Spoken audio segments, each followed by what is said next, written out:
Tadi kita telah membahas secara ringkas ya tentang isim mu'rab. Sekarang kita memasuki pembahasan tentang isim mabni.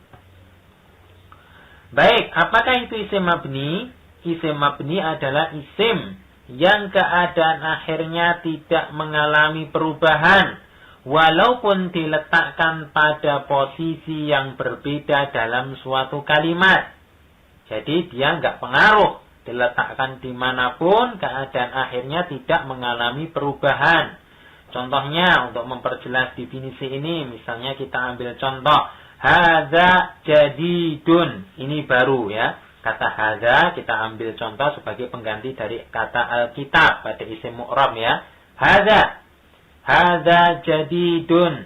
Kemudian kalimat yang kedua, qara'tu hadza. Kemudian fi hadza qisasun. Nah, fokus kita pada kata hadza. Kita perhatikan. Hadza di sini dia tidak mengalami perubahan keadaan akhirnya walaupun diletakkan pada tempat-tempat yang berbeda. Ini menunjukkan bahwasanya hadza adalah termasuk kelompok isim mabni. Kenapa? Karena tidak mengalami perubahan keadaan akhirnya. Berbeda kasusnya dengan contoh yang di atas. Contoh Alkitab, dia bisa mengalami perubahan. Kalau tidak mengalami perubahan, maka dinamakan isim mabni. Baik. Tentunya, jumlah dari isim mabni dan isim mu'rab itu lebih banyak isim mu'rabnya. Ya, oleh karena itu kita untuk mengetahui ini termasuk isim mu'rab atau isim mabni, maka perlu kita ketahui macam-macam isim mabni. Sehingga kalau tidak termasuk dari kelompok ini, kita bisa tebak bahwa isim tersebut termasuk dalam kelompok isim mu'rab. Baik, sekarang macam-macam isim mabni. Kelompok yang pertama adalah dhamir. Contohnya anta, nahnu, huwa. Ya, kita tentunya sudah hafal ya, dhamir-dhamir, huwa, huma, hum, dan seterusnya. Itu semuanya termasuk kelompok isim mabni. Kenapa? Karena termasuk dhamir. Jadi, anta di sini nggak boleh kita rubah menjadi apa? Antu atau anti. Loh, kok anti ada? Ya ada, tapi kenapa? Tapi maknanya sudah berubah. Sehingga isim mabni di sini dia tidak dapat mengalami perubahan keadaan akhirnya. Baik, kemudian kelompok yang kedua yaitu isim isyarah. Kita juga telah belajar tentang isim isyarah. Contohnya misalnya hadihi, haulai, dzalika dan seterusnya sudah dihafal tentunya ya. Ini termasuk kelompok isim mabni. Baik. Untuk kelompok selanjutnya yang termasuk kelompok isim mabni adalah al-ismu al-mausulu, isim mausul. Kita juga telah hafal, yaitu alladzi, allati, alladzina dan seterusnya. Ini pun termasuk kelompok dari isim mabni. Ya, secara umum ya, isim mausul ini termasuk dari kelompok isim mabni. Nanti ada ya, bahwasanya isim mausul itu ada isim tertentu dari isim mausul dia mu'rab ya. Tapi di sini supaya mudah pembahasannya kita katakan isim mausul itu dia termasuk kelompok dari isim mabni. Baik, kemudian kelompok yang keempat yang termasuk kelompok isim mabni yaitu ismul istifham. Apa maknanya? Yaitu kata tanya.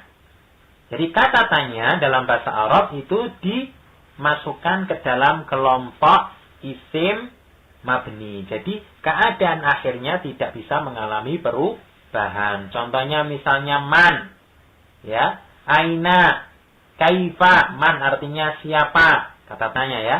Aina di mana? Kemudian kaifa bagaimana? Ini semuanya termasuk kelompok isim istifham. Sehingga dia tidak mengalami perubahan keadaan akhirnya. Walaupun diletakkan di dalam tempat yang berbeda dalam suatu kalimat.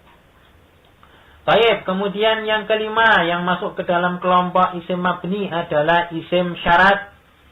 Isim syarat namanya ya kata syarat. Ya, kata syarat. Contohnya misalnya man, siapa saja. Mata, kapan saja. Ma, apa saja. Ini isim syarat.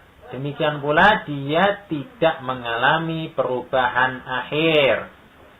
Baik, itulah beberapa kelompok dari isim mabni.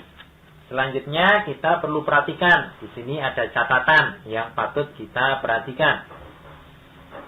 Baik, catatan yang pertama, bahwasanya dhammah merupakan ciri pokok isim marfu. Fathah merupakan ciri pokok isim mansub. Dan kasrah merupakan ciri pokok isim majrur.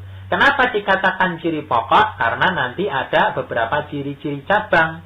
Ya, ada beberapa ciri-ciri cabang. Tidak semua isim marfu itu ditandai dengan dhammah. Demikian pula tidak semua isim mansub itu ditandai dengan fathah. Dan demikian pula tidak semua isim majrur itu ditandai dengan apa? Kasroh. Ada pembahasannya tersendiri. Insya Allah di akhir dari pertemuan kita kali ini akan kita sebutkan ciri masing-masing dari isim marfu, isim mansub maupun isim majrur.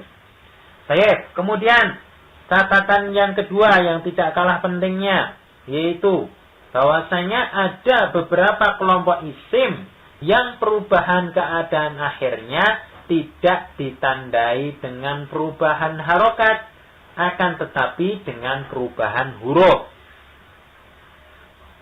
Contohnya gimana? Misalnya kita perhatikan contohnya muslimuna. Muslimuna ini bentuk isim marfu. Mansubnya bagaimana? Muslimina.